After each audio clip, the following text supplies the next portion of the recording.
मुझे अपने विचार व्यक्त करने का समय दिया, इसके लिए धन्यवाद। माननीय सभापति महोदय, प्रदेश सरकार के इस बजट ने सभी वर्गों को निराश किया है। ये बजट केवल घोषणाओं पर आधारित लग रहा है। इस बजट में मेरे विधानसभा क्षेत्र अनूपगढ़ को कुछ भी विशेष नहीं दिया गया है। सरकार बार बार किसान हित की बात कर रही है। सभापति महोदय, मैं बताना चाहूँगी कि मेरा गंगानगर जिला कृषि प्रधान है और मेरे क्षेत्र की मुख्य मांग है सिंचाई पानी की। किसान भाइयों को सिंचाई पानी समय पर नहीं मिले तो उसके लिए सब व्यर्थ हो जाता है। वर्तमान में इंदिरा गांधी नहर परियोजना के प्रथम चरण के किसानों की खड़ी गेहूं व चने की फसलें सिंचाई पानी के अभाव में सूख रही है। यदि सरकार किसानों के हित की बात करे तो किसानों के लिए समय पर सिंचाई पानी व बिजली दोनों की व्यवस्था करवाएं। किसान ऋण के जाल में तभी फंसता है जब उसकी खड़ी फसल पानी व बिजली के अभाव में जल रही होती है। क्योंकि इस बार मावठ भी नहीं हुई है और मानसून अच्छा नहीं रहा है। सिंचाई विभाग के अधिकारी भी सरकार को सही हालात नहीं बताते हैं, इसलिए किसान धरना प्रदर्शन को मजबूर होते हैं। इंदिरा गांधी नहर परियोजना के प्रथम चरण के किसानों को फसल पकाव के लिए सिंचाई पानी की आवश्यकता है। मेरे क्षेत्र गरसाना, रावला, नारावाली, 365, अनूपगढ़ और रामसिंहपुर के कई किसान सिंचाई पानी की मांग को लेकर 1 मार्च से सिंचाई विभाग एक्शन कार्यालय विजयनगर के आगे धरने पर बैठे हैं। यदि समय रहते सिंचाई पानी का समाधान नहीं किया तो रावला गरसाना आंदोलन जैसी स्थिति दोबारा होने वाली है।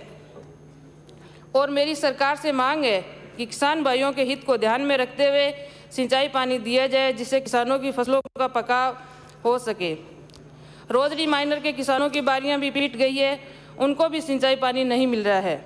सभापति महोदय, एक पानी के अभाव में किसानों की पूरी फसल बर्बाद हो जाएगी, इस ओर सरकार शीघ्र ध्यान दे। सभापति महोदय, पिछले बजट में कस्टम हायरिंग सेंटर व नंदीशाला खोले जाने की घोषणा की गई थी, लेकिन अनूपगढ़ क्षेत्र में इसमें से कोई कार्य नहीं हुआ है। मेरा सरकार से आग्रह है कि ग्राम पंचायत 22A के ग्राम 18A में पशुपालन विभाग के नाम मुरबा नंबर 306/447 भूमि आवंटित है। इसमें नंदीशाला खोली जाए, जिससे गौवंश को भला हो सके। सभापति महोदय, जल संरक्षण हेतु डिग्गी निर्माण योजना के तहत श्री गंगानगर जिले के काश्तकारों ने डिग्गियां तो कर्जा लेकर बना ली थी, लेकिन अभी तक राज्य सरकार द्वारा तय अनुदान राशि नहीं दी गई है। गंगानगर जिले की 2231 डिग्गियों का अनुदान शेष है। अति शीघ्र अनुदान राशि दी जाए, जिससे किसान भाइयों को राहत मिल सके।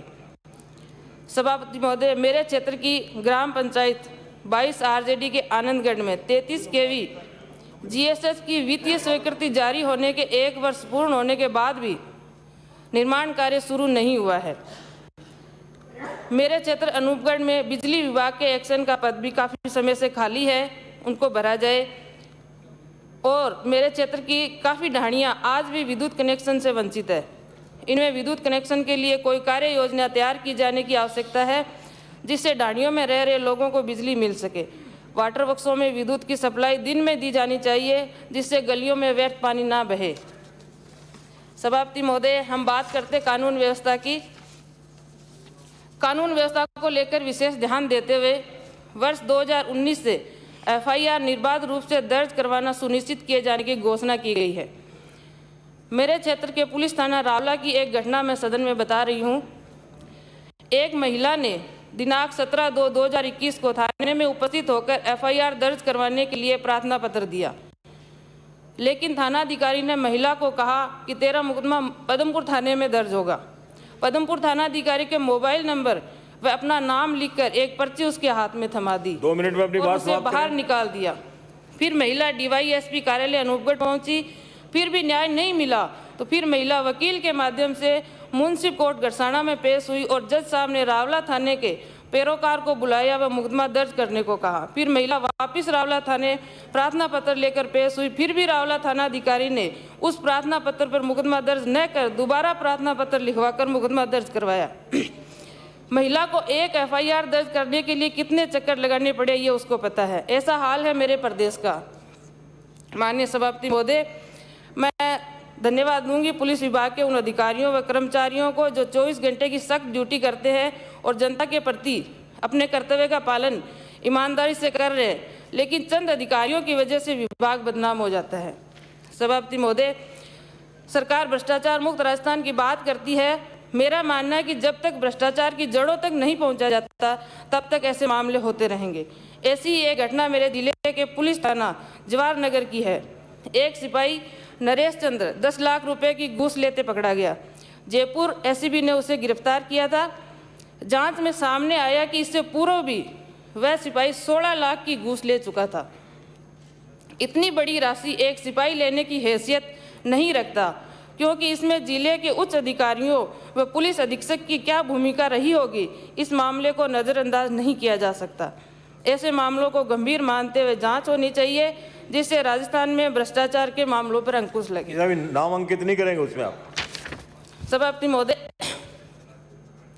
सरकार ने किसानों को खातिरदारी देने का अभियान चला रखा है, लेकिन मेरे क्षेत्र की अनूपगढ़ तहसील के पटवारी, गिरदावर और टीआरए गलत रिपोर्ट दर्ज कर रहे हैं, जिस कारण किसानों को खातिरदारी नहीं मिल पा रही है और किसानों में आक्रोश है। सरकार को इस विषय को गंभीर मानते हुए तत्काल दोषी अधिकारियों कर्मचारियों पर कार्रवाई कर किसानों को राहत दी जाए। सभापति महोदय, अनूपगढ़ शहर में IHSDP सीवरेज परियोजना 5/8/2010 को स्वीकृत की गई थी। इसमें 7,61,84,000 रुपए थी। इसका कार्य मेमर्स IL नई दिल्ली को दिया गया था। कार्य पूर्ण करने की सभापति महोदय, श्री अशोक डोगरा। सभापति महोदय, माननीय सभापति महोदय।